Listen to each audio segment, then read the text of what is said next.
참 예수님 1강의에서 그 하나님의 뜻에 따르는 삶이 최고의 성덕이고 신앙생활을 잘하는 사람이라고 했죠.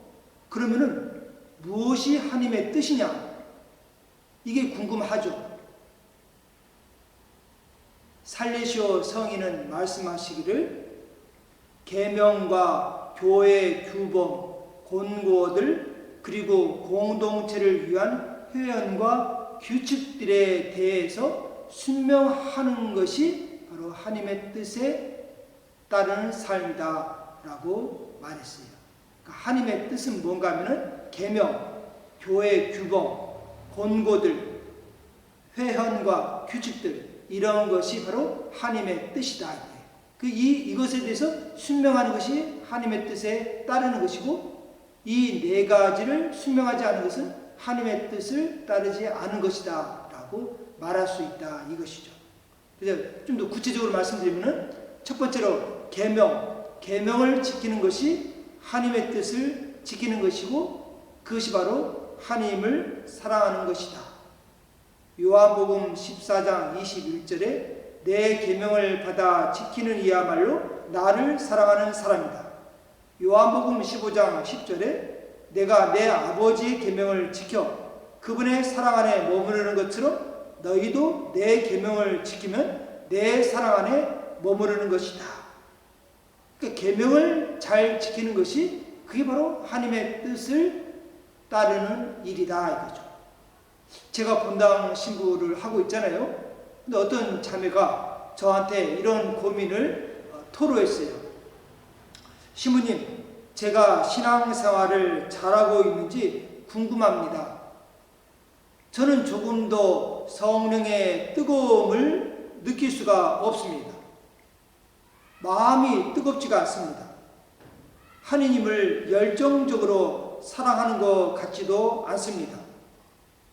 그야말로 그냥 평범하게 신앙생활을 하고 있습니다.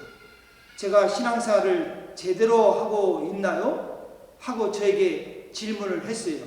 아마도 이 자매님은 자기 마음에 뜨거운 감정도 없고 또 하나님을 사랑한다는 느낌도 별로 없으니까 신앙생활을 제대로 하는지 의구심이 든다는 것이겠죠. 그래서 제가 이제 그 자매에게 물어봤어요. 기도 생활을 잘하고 있나요? 교회 가르침에 계명에 충실히 따르려고 하고 있습니까? 그러니까 그 자매가 대답하기를 예, 계명은 잘 지키려고 노력하고 있습니다 라고 그렇게 대답을 하더라고요. 그래서 제가 말씀을 드렸죠. 그러면은 자매님은 신앙생활을 지금 아주 잘하고 있는 것입니다. 왜냐하면은 계명을 지키고 산다면은 확실히 신앙생활을 잘하고 있는 것이기 때문에 그런 겁니다. 하느님은 우리의 감정과 기분과 느낌을 보고서 상급을 주시는 것이 아니라 계명을 지키며 사는 것을 보고서 상급을 주신 것입니다. 신앙은 느낌이나 감정이 아니라 의지입니다. 내가 의지적으로 비록 감정적으로 뜨거움이 없고 어떤 느낌도 없고 기분 좋구나 신앙생활하니까 이렇게 좋구나 이런 것이 없어도 내가 의지적으로 주님의 계명을 지켜야 되겠구나 라고 노력한다면 그게 바로 신앙생활을 잘하는 것이지 뜨거운 감정이 있다고 신앙생활을 잘하는 것이고 감정이 없다고 해서 신앙생활을 잘못하고 전혀 관계없다는 것입니다. 신앙은 감정과 관계없고 의지적으로 계명을 지키느냐 지키지 않느냐 그게 중요한 거다 이것입니다. 그래서 성경에도 나오잖아요. 주님 저희가 주님의 이름으로 예언을 하고 주님의 이름으로 마귀를 쫓아내고 그래서 주님이 내게서 물러가라 불법을 일삼는 자들아 하고 선언을 한 것이 그 복음이 있지 않습니까? 계명을 지키는 것 그것이 하나님을 사랑하는 것이고 하나님의 뜻에 일치하는 것이다. 두 번째는 규칙이라고 그랬죠. 규칙에 순명하는 것이 하나님의 뜻에 따른 거다. 예수 성심의 사도 성녀 말가르타 마리아에 관한 것입니다. 하루는 성녀가 성체 안에 계신 예수님과 대화를 나누고 있을 때 성체 안에 계신 예수님하고 지금 영적인 대화를 서로 주거니 받거니 이렇게 하고 있는데 마침 종이 울렸어요. 그래서 성녀가 예수님과 이야기한 것을 멈추고 이렇게 말했어요. 예수님, 죄송하지만 종이 울린 것이 저한테는 더욱 귀중하다고 생각합니다 하고 자리를 떴습니다. 그러니까 예수님과 대화 나누는 것을 중단하고 그 종소리에 맞춰서 자기가 할 일을 하러 떠났습니다. 여러분 어떻습니까? 성체 안에 계신 예수님과 지금 영적인 대화를 나누는 것이 더 중요합니까? 아니면은 수도의 규칙, 종소리에 따라서 행동하는 것이 어떤 것이 더 중요할까요? 물론 개인적으로는 성체 안에 계신 예수님과 대화를 하는 것이 더 중요하겠죠? 그러나 그것보다 더 중요한 것은 수도의 규칙에 순종하는 것이 더 중요하다 이것입니다. 왜냐하면 그 규칙을 누가 만들어준 거예요? 바로 교회가, 주님이 규칙을 만든 것이기 때문에 규칙에 순종하는 것이 바로 주님을 따르는 것이다 라고 말할 수가 있어요. 또 세 번째, 또 이 교회 내에는 수도회라든지 교구라든지 본당이라든지 이런 데 보면 또 그 단체에 장이 있잖아요. 소위 말하면 장상이 있잖아요. 그 권위가 있는 장상에게 순명하는 것이 또 하나님의 뜻이다 이거예요. 오늘날 순명이라는 단어가 구시대적이고 권위주의 시대의 유물처럼 여겨져서 마치 타파해야 될 잔재처럼 생각하지만 교회가 성령의 인도함으로 가기 위해서는 순명은 절대적으로 필요한 것입니다. 왜냐하면 하나님은 보이지 않는 하나님, 영적인 하나님이 어떻게 일합니까? 결국 하나님은 사람을 통해서 일을 하거든요.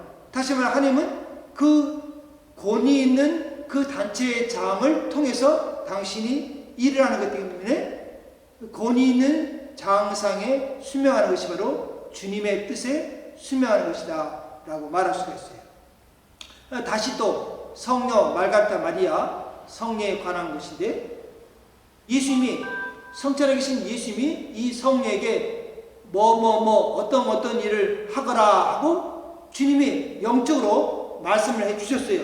근데 그 말을 듣고서 고해 신부님이 듣고서 그거 하지 말아라 이렇게 예수님 말씀을 따르지 마십시오 이렇게 고해 신부님이 이야기를 한 거죠. 그러니까 성녀는 갈등이 생기겠죠. 왜? 성체 안에 계신 예수님과 영적인 대화를 통해서 주님은 이렇게 해라 했는데 고해 신부님은 하지 말아라 하니까 성녀가 그러면 누구 말을 따라야 되겠어요? 여러분은 누구 말 따르겠어요? 성체 안에 계신 예수님의 말씀을 따르겠어요? 아니면 고해 신부의 말을 따르겠습니까? 갈등이 생기잖아요. 그래서 성녀가 많이 이제 고통을 받았겠죠? 예수님 말씀을 따라야 되나 아니면 고해 신부, 지도 신부의 말을 따라야 되나? 그래서 이 괴로움을 어떻게 해야 될지 예수님께, 성체 안에 계신 예수님께 물었어요. 그러니까 주님이 이렇게 대답을 하신 거죠. 그러므로 나는 너의 장상이 명하는 것을 내가 행하기를 원할 뿐 아니라 내가 너의 장상에 동의 없이 내가 명한 모든 것을 하나도 이행하지 않기를 원한다. 나는 순종을 사랑한다. 순종이 없이는 아무도 내 마음에 들 수 없다. 그러니까 주님께서는 순종하는 것이 결국에는 당신 마음에 드는 행위다라고 말씀하고 있다는 거죠. 어제 우리 교회 나주 있잖아요. 나주 성모운동 하는 그런 곳이 있잖아요. 그 나주라는 곳이 지금은 교회에서 이제 쉽게 말하면은 우리 카톨릭 교회하고는 단절된 그런 이제 단체가 되었는데 쉽게 말하면 이런 표현을 쓰긴 그렇지만 파문되었다 이렇게까지 말할 수 있는데 사람들은 말을 하죠. 나주 나주 윤율리아 그곳에 가면은 사람들이 은혜도 체험하고 때로는 치유 은혜도 받고 신앙생활도 더 열심히 하게 되고 신앙을 회복하게 되고 냉담자가 회복하게 되고 더 열심히 기도 생활하고 하나님을 더 사랑하게 되고 그런 공동체인데 뭐가 잘못되었습니까?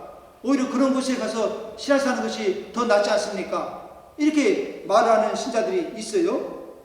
근데 교회는 그 나주 공동체를 가톨릭 교회하고는 관계없다. 떨어져 나간 것이다.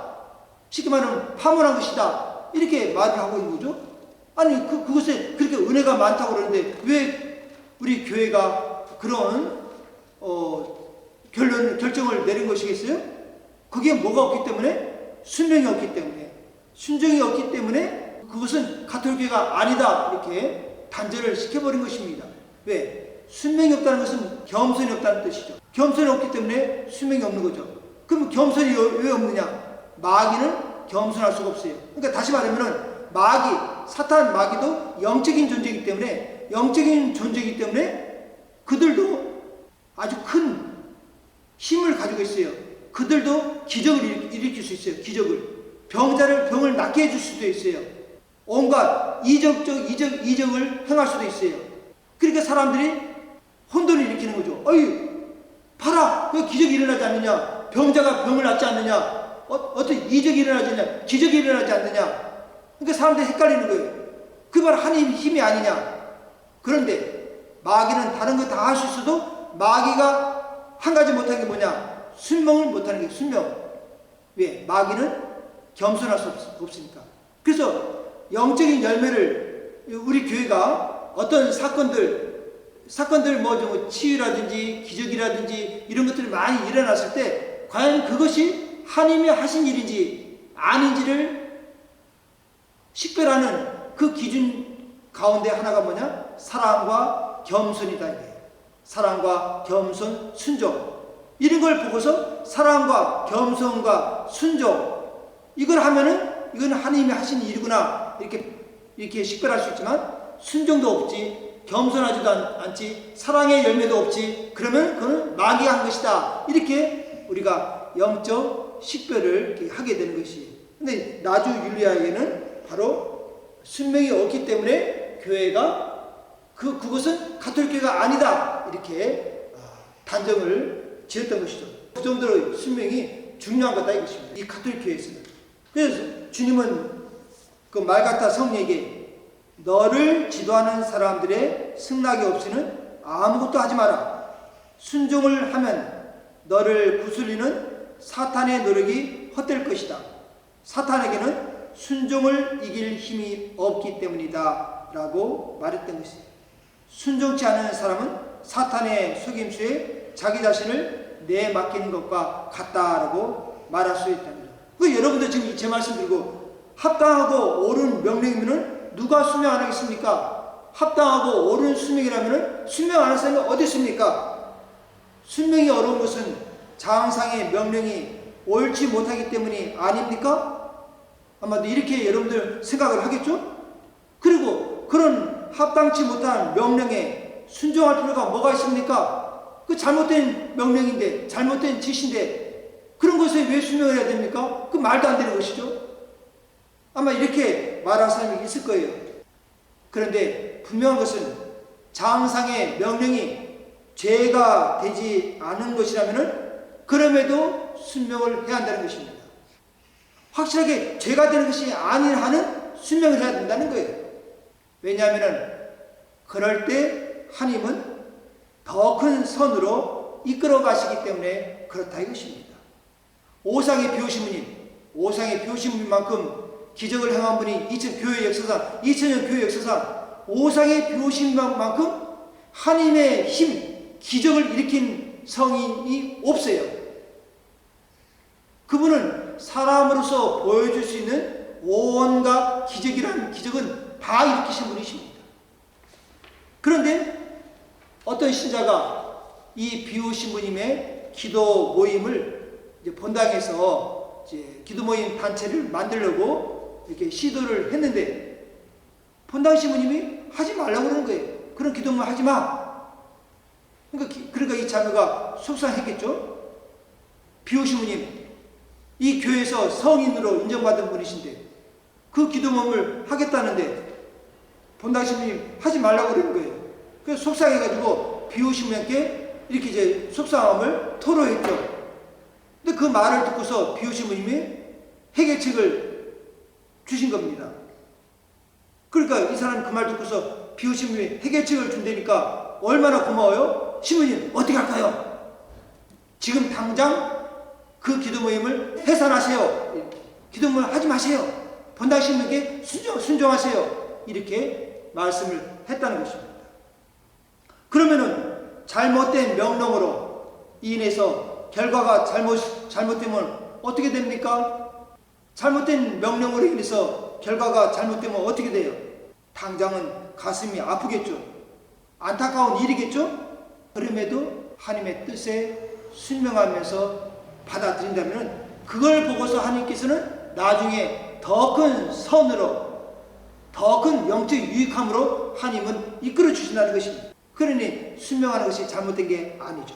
성녀 소아 데레사는 이 순명을 아주 철저히 했다고 합니다. 장상들은 데레사 수녀 앞에서 무슨 말을 할 때 매우 주의해야 했다고 합니다. 왜냐하면 성녀 소아 데레사에게는 곤고 이렇게 해보면 어떻겠어요? 이렇게 이런 곤고가 명령이 되므로 그는 그것을 하루나 보름뿐 아니라 언제까지라도 지키려고 했다는 것입니다. 말씀을 드립니다. 성녀 소아 데레사가 수련소 시절에 소아 데레사가 배가 아프면은 배가 아플 때마다 자기에게 장상인 자기한테 말하라고 그렇게 요구를 했어요. 수녀님이 배가 아플 때마다 장상이 나한테 꼭 말을 해야 됩니다. 이렇게 말을 하니까 소아 데레사는 매일 배가 아팠거든요. 매일 배가 아팠기 때문에 매일 말씀드려야 된다고 생각해서 장상 볼 때마다 수녀님 제가 배가 아픕니다 하고 늘 매일매일 이렇게 이야기를 했던 거예요. 그러니까 이 장상이 그 말을 듣고서 소아 데레사 성녀를 생각하기를 이 수녀는 불평할 줄밖에 모르는군 하고 그렇게 소리를 쳤다는 것입니다. 성녀 소아 데레사는 그럼에도 불구하고 변명하지 않고 그것을 참아냈다는 것이죠. 소아 데레사 수녀가 그렇게 했던 이유가 뭡니까? 장상이 명령하니까 자기 매일 배가 아팠어요. 근데 장상이 고하라고 그러니까 매일 가서 고했다는 것입니다. 그러니 그 소아 데레사 성녀의 그 말을 들은 장상 입장에 봤을 때는 속으로 생각했겠죠. 이 수녀는 맨날 불평불만을 하는구만. 그렇게까지 했던 이유는 소아 데레사는 장상의 말에 순명을 하려고 했기 때문에 그런 모욕을 참아받을 수 있게 되었다는 것이죠. 그래서 하나님의 뜻은 무엇이냐? 계명, 규칙, 해헌, 장상 이런 분들에 대해서 순명하는 것이 바로 하나님의 뜻이다라고 말할 수가 있다는 것이죠. 그런 점에서 우리가 순명을 할 수 있도록 노력해야 되는데 순명을 하려면 결국은 자기 자신을 버리고 비우지 않으면 할 수가 없다는 것이죠. 근데 사실은 우리가 하나님을 따르고자 하는 것은 자기 자신을 버리기 위해서 누구든지 나를 따르고자 하는 사람은 자기를 버리고 자기를 비우고 나를 따라야 된다 하지 않았어요? 그러니까 자기를 버리지 않으면은 자기를 비우지 않으면은 그게 어떻게 비우지 않고서 어떻게 주님을 따를 수 있겠어요? 결국 주님을 따른다는 것은 자기를 버리는 삶인데 그러니까 자기의 의지, 자기의 생각, 자기의 뜻 이것을 버리고 비우는 것 이걸 잘하는 사람이 바로 신앙생활을 잘하는 것이고 그게 바로 하나님의 뜻에 일치해 가는 것이다. 어느 성인치고 자기 뜻대로 살아간 성인이 어디 있습니까? 성인은 하나님의 뜻을 따르기 위해서 자기를 온전히 버렸기 때문에 자기를 비웠기 때문에 성인이 되었던 것이지 자기 욕심으로 자기 고집으로 자기 뜻으로 똘똘 뭉쳐있으면 그런 사람이 신앙생활 잘할 수 있겠어요? 아마 그런 사람은 신앙생활 못하고 떨어져 나갈 것입니다. 왜? 자기 뜻을 버리지 못했기 때문에. 그래서 자기 뜻을 버리는 것, 자기 자신을 버리는 것 이게 바로 신앙생활을 잘하는 것이고 그게 바로 순명하는 것이다 라고 말할 수 있겠죠. 그런 점에서 이번 강의에서는 순명이 하나님의 뜻이구나. 결론적으로는 내 뜻을, 내 생각을, 내 의지를 버리고 비우는 것이 신앙생활 잘하는 것이구나, 이렇게 여러분들이 생각하면 좋겠습니다. 감사합니다. 마리아 오 마리아 마리아 오 마리아 아름다우신 분 반짝이는 별들 앞에 서모 전사들이 찬미하나이다.